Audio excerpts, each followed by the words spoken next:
नमस्कार, news state की खास पेशकश जनता बोले में आपका स्वागत है और मैं हूं राहुल अग्रवाल आपके साथ। और आज हम बात करेंगे जनता बोले में बिजली कटौती की समस्या की। और हम इस समय नर्मदापुरम जिले के इटारसी में मौजूद है और यहां पर हमारे साथ जनता जनार्दन मौजूद है और इनसे हम चर्चा करेंगे, क्योंकि ये बिजली की कटौती की जो समस्या है वो स्थायी हो चुकी है।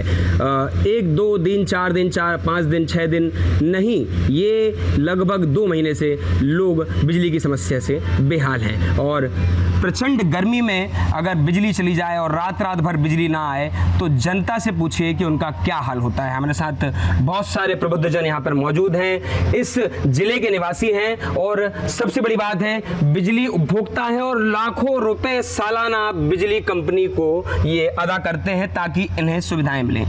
पर सुविधाओं के नाम पर केवल खोखले वादे मिलते हैं और किसी प्रकार का कोई काम या सुविधाएं बिजली उपभोक्ताओं को बिजली कंपनी की तरफ से नहीं मिलती हैं। नमस्कार, क्या दिक्कतें हो रही हैं बिजली को लेकर?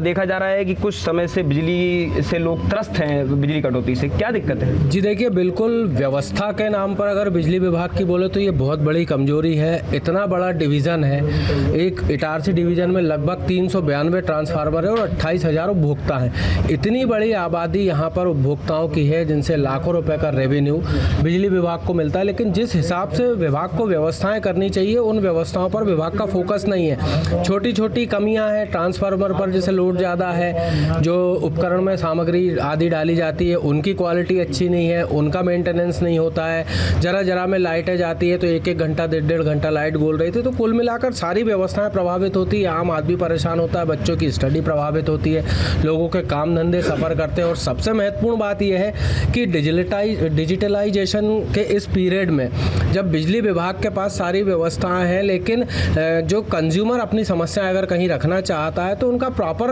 वहाँ से रिस्पांस नहीं आता है। इन्होंने व्यवस्था जरूर करी है, लेकिन व्यवस्था के नाम पर जो रिस्पांस उनको मिलना चाहिए वो नहीं मिल पाता है। तो निश्चित रूप से इसमें बहुत ज़्यादा सुधार की ज़रूरत है और बिजली विभाग के अधिकारियों को, कर्मचारियों पर इस पर फोकस करना चाहिए। निश्चित तौर पर उपभोक्ताओं को, कंज्यूमर को अगर परेशानी है तो वो बोलेगा, खुलकर बोलेगा, क्योंकि वो परेशानी में है। हमारे साथ एक और उपभोक्ता है। क्या दिक्कतें आ रही हैं? क्या आपको 24 घंटे बिजली मिल रही है? बिल्कुल नहीं मिल रही। बिजली कब जाएगी कब आएगी कोई भरोसा नहीं होता। चले जाए तो आने का कोई भरोसा नहीं, और आ जाए तो कब चली जाएगी इसका कोई वो नहीं रहता। सबसे बड़ी बात यह है कि जैसे बिजली चली भी गई और इसके बाद यदि अपन कोई कंप्लेंट करते हैं तो उस पर भी तुरंत रिएक्शन ना होके 12-12 घंटे तक इंतज़ार करना पड़ता है। ये हालात हैं। दूसरा ये कि जैसे बिजली बिल आता है, बिजली बिल में जैसे किसी के यहाँ बिजली का बिल आया और उसके यहाँ बिजली कटी थी या किसी कारण से नहीं जल पाई तो उसको एवरेज बिल टिका दिया जाता, मतलब दे दिया जाता, सॉरी। तो वो जो एवरेज बिल है उसका कोई ज्ञान गणित किसी के पास नहीं रहता और उसको फिर जानबूझ के थोप दिया जाता है और फिर उसको भरना पड़ता है उपभोक्ता को। मतलब कुल मिला के ये है कि बिजली को लेके लोग परेशान हैं और बहुत परेशान हैं। देखिए, जनता बोल रही है परेशान है और बहुत परेशान है। क्या रात में बिजली मिल रही है? नहीं मिल रही। 2 रातें बिना बिजली काटी हैं। मैं सिर्फ एक ही बात कहना चाहता हूँ, जिस मुस्तैदी से बिल लिया जाता है उसके आधी मुस्तैदी दिखाकर मेंटेन किया जाए तो ये समस्या नहीं रहेगी, लेकिन नहीं होता है, मेंटेन बराबर नहीं होता तो ये सब समस्या बनी रहेंगी हमेशा। ये बताइए कि बिजली विभाग ने कस्टमर केयर नंबर निकाला है अपना 1922 करके कुछ है वो 1912। हाँ, 1912 आपको पता है। तो जैसे बिजली जाती है आप कॉल करते हैं, कुछ सुविधाओं का इसका समाधान होता है आपकी समस्या का? जिस तेज़ी से होना चाहिए उस तेज़ी से नहीं होता। समाधान तो करते हैं, क्योंकि एक बार सफ़र किया हूँ और समाधान हुआ है, पर तुरंत नहीं होकर काफ़ी समय लिया है। दूसरा चीज़ एक और है कि बिजली जाती है और आती है, पर उसमें वोल्टेज फ्लक्चुएशन इतना ज़्यादा रहता है कि घर के जो इलेक्ट्रिकल उपकरण हैं वो सब भी उससे प्रभावित हो रहे हैं और कई सारी चीज़ें जल जाती हैं। निश्चित तौर पर आप तो एक वार्ड मेंबर हैं जी, और वार्ड की समस्याओं को आप देखते हैं और बहुत करीब से देखते हैं। वार्ड के लोग आपके ऊपर निर्भर हैं जी। क्या वोल्टेज की बहुत बड़ी समस्याएं शहर में देखने को मिल रही, वार्डों में देखने को मिल रही? मैं पुरानी इटारसी क्षेत्र के वार्ड नंबर 1 में निवास करता हूँ। पिछले 3 दिन से जो सबसे पॉश इलाका है, जहाँ अनुविभागीय अधिकारी, डिस्ट्रिक्ट जज, मजिस्ट्रेट, ये सब अधिकारियों की कॉलोनी में पिछले 3 दिन से लाइन फॉल्ट है। इसके बावजूद भी, मेरे कहने के बावजूद भी, आज बिजली मेंटेनेंस का कार्य चालू हुआ और आए दिन बिजली विभाग बोलता है बोले मेंटेनेंस के लिए लाइन काटेंगे, लेकिन लाइन काटने के बहाने जनता परेशान है।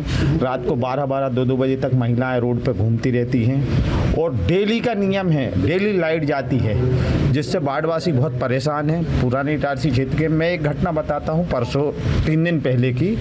दीवान कॉलोनी क्षेत्र में 50 घर के जो उनके बिजली उपकरण थे वो जल गए, जिसकी जानकारी मैंने सीएमओ मैडम को भी दी है और अधिकारियों को भी बताया। और कल दैनिक भास्कर में भी आया था, कम से कम 50 से 60 लोगों के बिजली उपकरण, किसी का फ्रिज, किसी का बूस्टर, किसी की टीवी, किसी की लाइट, किसी के पंखे, ये सब जले हुए मिले। बहुत भारी मात्रा में नुकसान हुआ है दीवान कॉलोनी क्षेत्र में। तो इसका मुआवजा कौन देगा? ये बिजली विभाग की लापरवाही के कारण 400 से ऊपर वोल्टेज आ गया, पूरा फॉल्ट हो गया दीवान कॉलोनी का क्षेत्र, जिसमें काफ़ी नुकसान हुआ। मैं तो मांग करूंगा अनुविभागीय अधिकारी महोदय से, जिनका नुकसान हुआ उसके बिजली विभाग से भरपाई की जाए। निश्चित तौर पर जब वोल्टेज कम होता है तो उपकरण जलते हैं और ख़राब होते हैं और इससे लाखों का नुकसान होता है। जो गरीब तबके का व्यक्ति है वो इस नुकसान को सहन नहीं कर पाता। अपनी फरियाद वो किसके पास जाके बोले? क्या समस्याओं का निवारण होता है बिजली विभाग में? सच्चाई यही है कि जिस तरीके से हम लोग आगे बढ़ रहे हैं, जिस तरीके से कंट्री आगे बढ़ रही है, उस तरीके से हमें मैनेजमेंट की भी बड़ी ज़रूरत पड़ेगी। और जो भी टेक्नोलॉजी हम अपना रहे हैं, जैसे हम आगे बढ़ रहे हैं, महंगाई जिस तरीके से हम बढ़ा रहे हैं, हमें मैनेजमेंट और रिस्पॉन्सिबिलिटी दोनों को एक साथ लेके चलना पड़ेगा।